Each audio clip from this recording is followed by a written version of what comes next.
खून से सिंची थी मिट्टी, जुनून की एक निशानी थी। 1857 की क्रांति भारत माँ की एक कहानी थी। गूंज उठी थी धरती, कंपित हुआ था आसमान। अब की बार नहीं सहेंगे, ये भारत का था ऐलान। तो नमस्कार दोस्तों, आज शुरू करने वाले हैं 1857 की क्रांति। क्या था 1857 की क्रांति का कारण? 1857 किन परिस्थितियों में भारत के लोगों को क्या ऐसा हो गया कि उन लोगों को क्रांति लाने पे मजबूर किया गया या फिर मजबूर खुद हुए? तो समझिएगा यहां से 1857 का जो क्रांति आया है, इनके तमाम कारण है। पहला कारण है कि यहाँ पे पॉलिटिकल कॉजेज है, मतलब कि राजनीतिक हस्तक्षेप के कारण भारत के लोग उग्र हो गए थे और क्रांति करने पर मजबूर हो गए।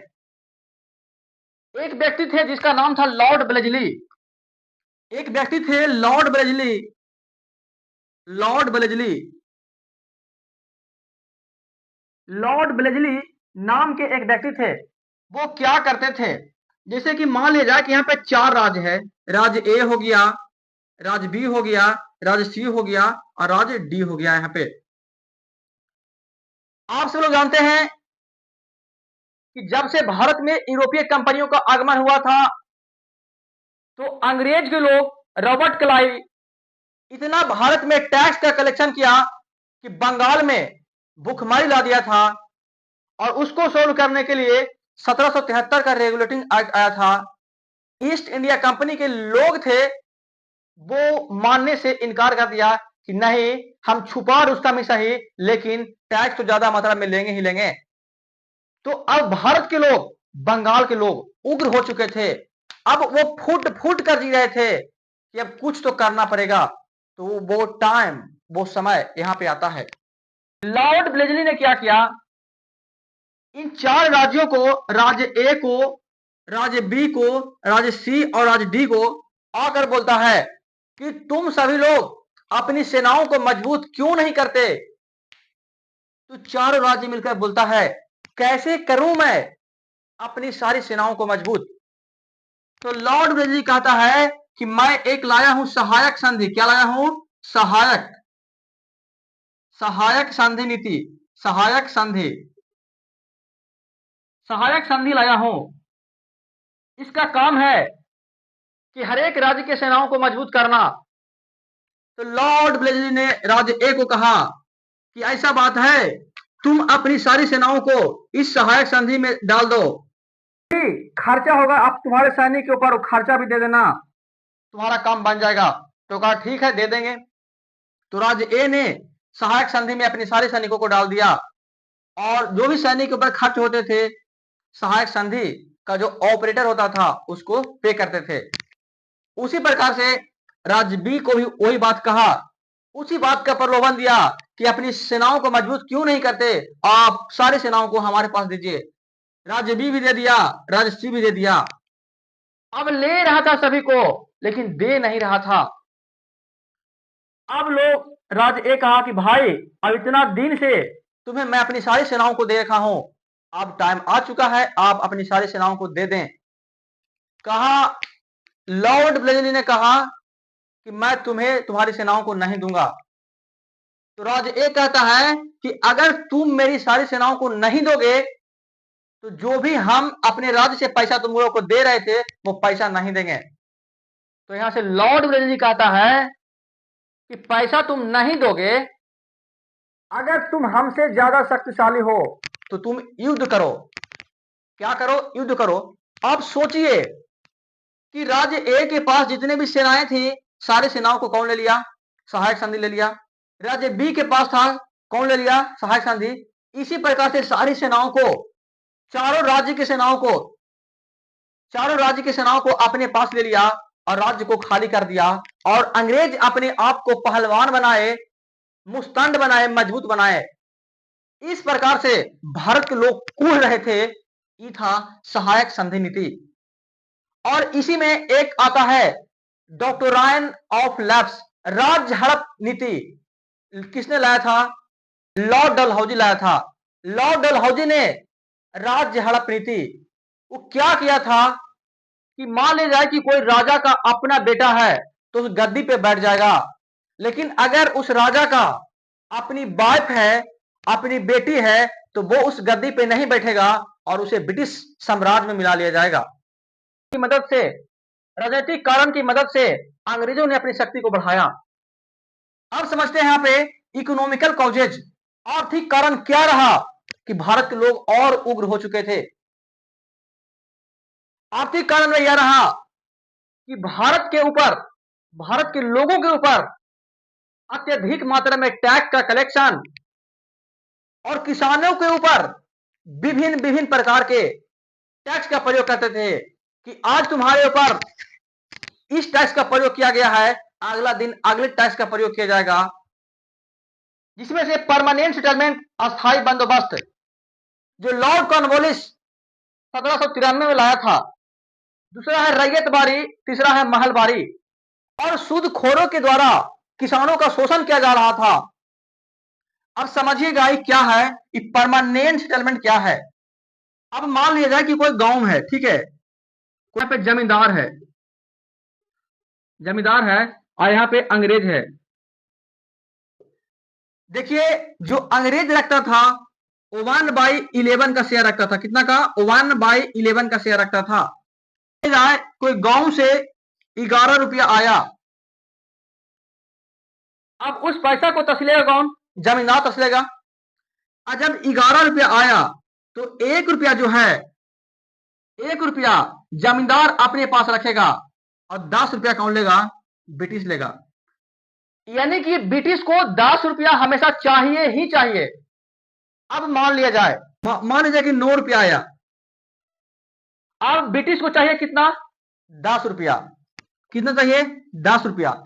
तो बेचारा को, जमींदार को गांव से पैसा कितना आया था? 9 रुपया, लेकिन अंग्रेज को चाहिए कितना? 10 रुपया। तो अब जो 1 रुपया जो है, अब जमींदार क्या करेगा? 1 रुपया अपने खेत को बेच करके उस अंग्रेज की भरपाई करेगा। इस प्रकार से दूसरा बात था कि पहला बात यहां पे है कि जमींदार अंग्रेज के द्वारा चुना जाता था। इस गांव का कौन अच्छा आदमी है उसको चुन लिया। अगर पैसा गांव से कम आया, टैक्स कम आया, उसकी भरपाई जमींदार को करना पड़ता था। जमींदारों के ऊपर अत्यधिक मात्रा में टैक्स का कलेक्शन, भिन्न भिन्न प्रकार के टैक्स का प्रयोग करता था। रैयतबारी, रैयतबारी हो गया, महलबारी हो गया, और परमानेंट सेटलमेंट के तहत किसानों को खूब शोषित किया गया। अगला है एडमिनिस्ट्रेटिव कॉजेज, प्रशासनिक कारण क्या था? जो भी ब्रिटिश सैनिक थे उनका प्रमोशन तुरंत तुरंत होता था, लेकिन जो भी भारतीय सैनिक थे उनका प्रमोशन बहुत ही कम, यानी ना के बराबर होता था।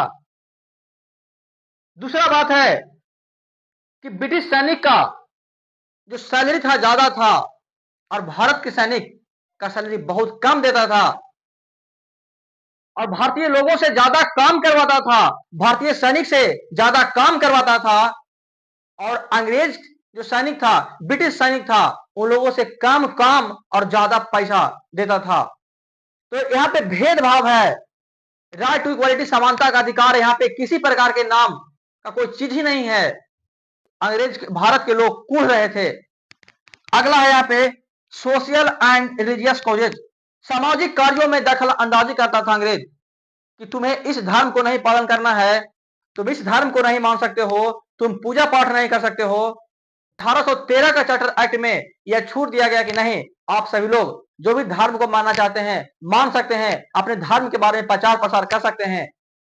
स्प्रेडिंग ऑफ द क्रिश्चियनिटीज, धर्म का प्रचार प्रसार करो, 1813 के चार्टर एक्ट में भाई दिया गया था।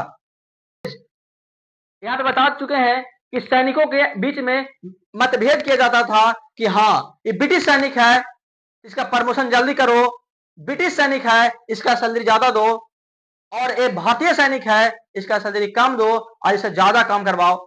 इस प्रकार से मतभेद किया जा रहा था, लोगों के बीच विवाद जैसी भावना को उत्पन्न कर रहे थे। यही कारण है कि 1857 की क्रांति आई। और अगला कारण है इमीडिएट कॉजेज, कुछ तत्कालिक कारण से इन तमाम चीजों के बारे में बात करने वाले हैं। तो आइए दोस्तों देखते हैं 1857 की क्रांति क्या ऐसा कारण रहा कि 1857 की क्रांति कुछ और कारणों से उत्पन्न हुआ। तो यहां तक अपना भारत, ये भारत है और भारत में यहाँ पे बंगाल है। यहाँ पे दो अफवाह बोल सकते हैं। युद्ध का जो शुरुआत हुआ था, दो गो न्यूज फैला, अफवाह फैला कि पहला बोन डस्ट जो है, और दूसरा है कि यहाँ पे बुलेट जो गन होता है, बुलेट कवर, बुलेट का जो कवर था वो गाय और सुअर, गाय और सुअर, गाय और सुअर की चमड़ी से, जो बंदूक में जो गोली लगता है उसका जो कवर होता था पहले किसका होता था, गाय और सुअर के चमड़ा से मिक्स करके बनाया जाता था। और दूसरा अफवाह यहाँ पे ये फैल चुका था कि जितने भी खाना होते थे, जैसे आटा हो गया या फिर कुछ और हो गया, मैदा हो गया, उसमें हड्डियों को चूर चूर कर मिक्स किया जाता था। ये दो प्रकार के अफवाह यहाँ पे फैल चुका था। और यहाँ पे बंगाल में क्या बोला बच्चों, मैं बंगाल में 34th नेटिव इन्फेंट्री मौजूद थे। बंगाल के बैरकपुर में, कहां पे, बैरकपुर में, बैरकपुर में, बंगाल के बैरकपुर में, याद रखिएगा, बंगाल के बैरकपुर में 34th नेटिव इन्फेंट्री मौजूद थे। अब अंग्रेजों के द्वारा बंगाल में सारे सैनिकों को ट्रेनिंग दिया जा रहा था ताकि सभी लोग गन को प्रॉपर ढंग से चला पाए, जिससे कि किसी प्रकार कोई दिक्कत ना हो। तो अंग्रेजों के द्वारा, अंग्रेज ऑफिसर्स के द्वारा ब्रिटिश सैनिक और भारतीय सैनिक को लाइन में लगा लगाकर गोली चलाने का ट्रेनिंग दिया जा रहा था, किस प्रकार से चलाना है। अब सभी लोग लाइन में लगे हैं, उसमें से ऑफिसर का कमांड आता है। अब यहाँ पे लाइन है तो इसमें लाइन में बहुत सारे लोग होंगे, तो उसमें लाइन में एक नंबर में थे मंगल पांडे। मंगल पांडे, सोचिए कि उनके बाद के लास्ट में लगा है पांडे, जात के पंडित जी हैं, ब्राह्मण हैं। और क्या आपको लगता है कि मंगल पांडे यहां पे जाएंगे? और गोली चलाने का एक कंडीशन था कि जो गोली का कवर होता था गाय और सुअर की चमड़ी से बना हुआ, उसको मुंह से फाड़ना होता था और उसके बाद बंदूक के अंदर डाल के उसे हिट करना होता था टारगेट को। मंगल पांडे को बुलाया गया अंग्रेजों के द्वारा, ऑफिसर्स के द्वारा, कि आओ तुम उस टारगेट को हिट करो। तो मंगल पांडे बोलते हैं कि सर मैं नहीं जाऊंगा, सर मैं नहीं जाऊंगा, सर मैं नहीं जाऊंगा। लेकिन ब्रिटिश ऑफिसर मंगल पांडे के ऊपर इतना प्रेशर दिया कि मंगल पांडे वहां पे गए और ऑफिसर्स बोलता है, ब्रिटिश ऑफिसर बोलता है कि उस टारगेट को तुम्हें हिट करना है और उस टारगेट को तुम हिट करो। तो मंगल पांडे उस टारगेट को हिट करने की बजाय ब्रिटिश ऑफिसर्स को धान से उड़ा देता है। ये जो घटना है 29 मार्च की घटना है। कब की घटना है? 29 मार्च 1857 की घटना है। मंगल पांडे ने ब्रिटिश को मार दिया। क्या किया? ब्रिटिश को मार दिया, ब्रिटिश को गोली से मारा। किसे मारा? गोली से मारा। जैसे ही मंगल पांडे ने अंग्रेजों को उड़ा दिया, ब्रिटिश ऑफिसर्स को उड़ा दिया, तो अब मंगल पांडे के ऊपर सभी लोग निगाह, गंदी निगाहों से देखने लगे कि ये तो बहुत ही खतरनाक घटना घटित हो गया है, जो सिखाने वाला था उसी को मार दिया गया है। और दोस्तों मंगल पांडे को, कब दोस्तों, इनको मंगल पांडे को 29 मेरे भाई पे यहाँ पे 8 अप्रैल की बात है, 8 अप्रैल 1857 को, 8 अप्रैल 1857 को मंगल पांडे को फांसी की सजा पड़ती है। क्या पड़ती है? फांसी की सजा पड़ जाती है। यहां तक याद रखिएगा, मंगल पांडे को फांसी की सजा पड़ी। अब दोस्तों इतना सारा घटना यहाँ पे हुआ, तो अब ये बात वायरस की तरह पूरे नॉर्थ इंडिया में फैल गया और अगला प्रशिक्षण की जो बारी है 10 मई, अगला प्रशिक्षण जो होने वाला है 10 मई को, 10 मई 1857 को मेरठ में, कहां पे? मेरठ में।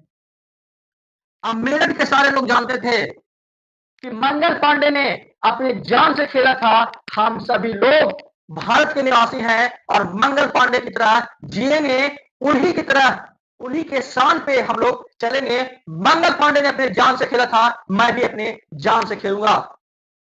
जैसे ही ऑफिसर्स ने मेरठ के सारे सिपाहियों को बोला कि तुम सभी लोग लाइन में लग जाओ, मैं तुम लोग को ट्रेनिंग दूंगा, ये बात दोस्तों जैसे ही बोला कि सभी लोगों को ट्रेनिंग दूंगा, पीछे से बोलता है कि मंगल पांडे ने अपनी जान से खेला था, मैं भी खेलूंगा। और सारे के सारे मेरठ के सिपाहियों ने धुआं धुआं करके, ब्रिटिशों धुआं कर दिया, चुन चुन कर अंग्रेजों को मारा। और आप सभी लोग जानते हैं कि जितने भी भारतीय सैनिक थे मेरठ के जेल में कैद थे, सबसे पहले उन सभी लोगों ने मेरठ के जेल से भारतीय कैदियों को निकाला और सभी लोगों के अंदर उत्साह था, मोटिवेशन था कि अब हम भी अंग्रेज को मारेंगे। किधर है अंग्रेज? लाओ लाठी, लाओ बंदूक, लाओ सिलौटी, लाओ चाकू। सभी लोगों के अंदर एक्साइटमेंट था, कोई चड्डी पहन रहा है तो कोई गमछा लपेट रहा है। लोगों के अंदर जोश था, जुनून था कि नहीं, हम भी अंग्रेजों को मारेंगे, क्योंकि अंग्रेजों ने भारत के लोगों के ऊपर जितना शोषण किया है, अब नहीं चलेगी, अब तानाशाही नहीं चलेगी।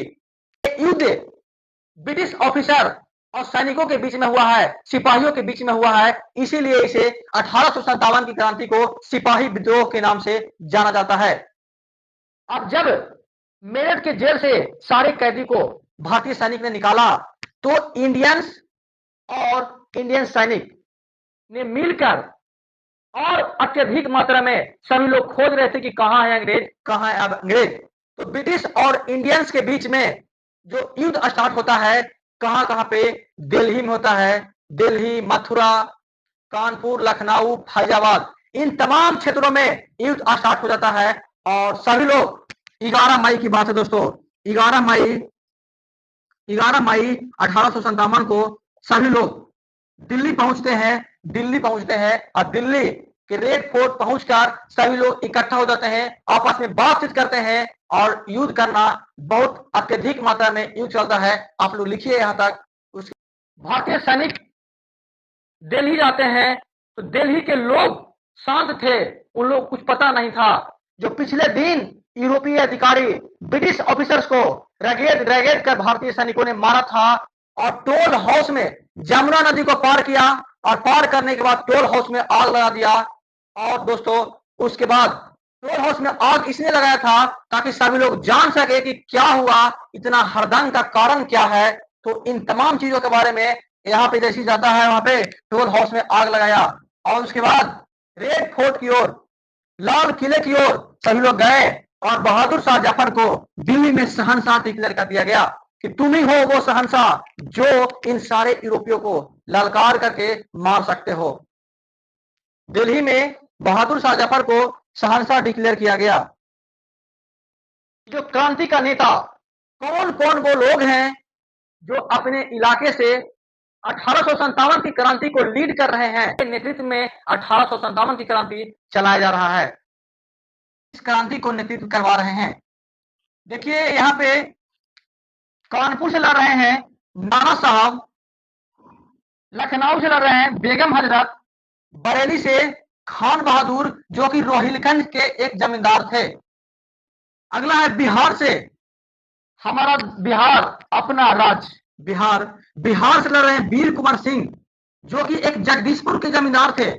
और वीर कुंवर सिंह के बारे में यह कहा जाता है कि वीर कुंवर सिंह अकेले ही ब्रिटिश सैनिकों को ललकार करके मारा था। और यह भी एक अफवाह फैल चुका है, सही है या फिर गलत है मैं इसके बारे में कुछ विशेष टिप्पणी नहीं करूंगा, कि इनके हाथ में जहर फैल गया था और वे अपने ही तलवार से अपने हाथ को काटी और गंगा मां को दान में दे दी। ये बात कहां तक सही है या फिर नहीं है, लेकिन ये बात 100% सत्य है कि वीर कुमार सिंह अकेले ही ब्रिटिश सैनिक को रगेद करके मारा था। ये हो सकता है क्योंकि जब युद्ध वगैरह होता है तो वहां पे जो बम बारूद से जो भी पॉइजन वगैरह निकलते हैं तो उससे जहर फैल सकता है।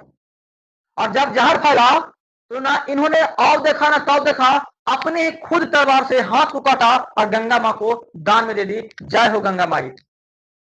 और फैजाबाद से मौलवी अहमदुल्ला ला रहे थे। और यहाँ पे झांसी से रानी लक्ष्मीबाई, वही रानी लक्ष्मीबाई जो एक स्त्री थी, एक महिला थी, लेकिन जो उनके पास जो साहस थी मर्दों से कई गुना ज्यादा थी। उनके पास एक बच्ची थी जो अपने पीठ पे अपने बच्ची को बांधी और कूद गई उस युद्ध की रणभूमि में, जिसे देश के प्रति अपने आप को झोंक दिया। ये कभी नहीं सोचती थी कि मेरे साथ क्या होगा, मेरे परिवार वालों के साथ क्या होगा। वो हमेशा सोचती थी कि हमारे देश, हमारी भारत माँ को कुछ नहीं होनी चाहिए, यहाँ के लोग सारे सुरक्षित होने चाहिए। देश के प्रति इन्होंने अपनी जान को न्यौछावर किया है। याद रखिएगा दोस्तों। लड़ रहे थे, बख्त खान जो है दिल्ली से लड़ रहे थे, मेरठ से कदम सिंह लड़ रहे हैं और मथुरा से देवी सिंह लड़ रहे हैं। अब हम देखने वाले हैं कि भारत के वो कौन सैनिक हैं जो अंग्रेजों के खिलाफ अपने लड़ाई को लड़ा है, अपने लिए लड़ा है, अपने भारत माँ के लिए लड़ा है। तो यहां तक लीजिए स्क्रीनशॉट और हम समझने वाले हैं कि भारत ब्रिटिश के खिलाफ लड़ने वाले सैनिकों के नाम है, कर्नल है, मेजर है, जो भारत की ओर से ब्रिटिश के खिलाफ लड़ रहे हैं। उनका नाम क्या क्या है? अगर बात करें दिल्ली से, अगर दिल्ली से लड़ने वाले व्यक्ति हैं जिसका नाम है John Nicholson, lieutenant Hudson, lieutenant बिलुगली। ठीक है। अगर बात करें कानपुर से तो sir Hugh Wheeler, sir Colin Campbell. ठीक है। अगर बात करें लखनऊ से ला रहे हैं Henry Lawrence, brigadier Inglis, Henry Havelock, James Outram, sir Colin Campbell. अगर बात करें झांसी से कौन लड़ रहे हैं तो सर ह्यूज रोज लड़ रहे हैं और बनारस से कोलिन जेम्स नील लड़ रहे हैं।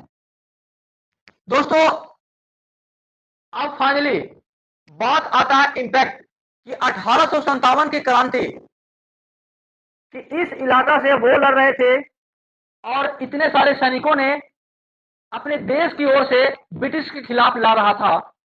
तो आखिर दोनों के बीच लड़ाई हुआ तो इसका प्रभाव क्या आया?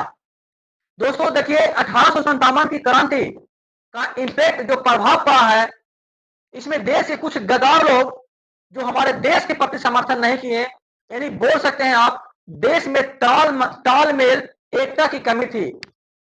दूसरा बात है कि यहाँ पे रिसोर्स का भी कमी था। रिसोर्स बोले तो यहाँ पे गोली, बंदूक, पिस्टल जो भी बोल सकते हैं, यहाँ पे रिसोर्स वगैरह कमी था। सबसे बड़ा चीज होता है तालमेल। आप देखिए कि अगर कोई भी काम को करना है और सभी लोग यूनाइटेड होकर किसी भी काम को करते हैं तो एक बहुत ही उसके अंदर पावर आ जाता है। कहते दोस्तों कि जब एक डंडा होता है, जैसे ई है, एक अकेला का स्टिक कहलाएगा, लेकिन अगर इसी प्रकार के बहुत सारे स्टिक को मिलाएंगे तो एक बंडल बन जाएगा, बोझ बन जाएगा। तो अगर सभी भारत के लोग, सभी लोग एकजुट होते तो ब्रिटिश के प्रति बोझ बन जाते। और जानते हैं कि बोझ भारी होता है, जब ब्रिटिश के ऊपर गिरता तो बाप गे बाप, माई गे माई करता और भारत छोड़कर भागता। लेकिन क्या कीजिएगा, कुछ देश के ऐसे कुछ लोग होते हैं जो अपने देश के प्रति समर्पण नहीं होते हैं। 1857 की जो क्रांति था, भारत के लोग का उद्देश्य था कि 1857 के दिन ही हम भारत को आजाद कर दें।